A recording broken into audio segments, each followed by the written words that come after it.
再去看世界，咱镜头来去丹麦。丹麦首都哥本哈根有一个总铺，伊是骑脚踏车，那骑车游览那煮食。伊的铁马是改装的货运脚踏车，会当配合沿路的景致来变换菜色。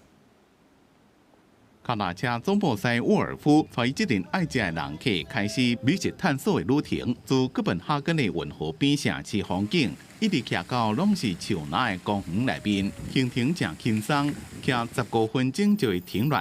总部西现场煮料理互你食。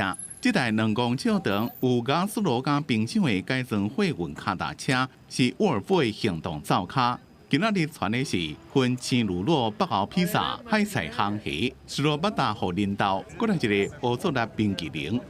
It's a very different way to dine and also to see Copenhagen. I mean, I've been to Copenhagen many times, but never rode a bicycle and had a glass of wine and eat alongside the water. It's something different. Very nice. 沃尔夫捌伫咧伦敦加日内瓦的高丽青酒店做总铺师，不过伫20年前，因为伊伫咧公园内面烘肉，互人赶，就想出这种行动灶卡的灵感。家己自发煮食，甲城市探索相结合，每一项菜拢甲风景相搭配，所有的食材甲酒拢是对哥本哈根附近来，摊牌量真少。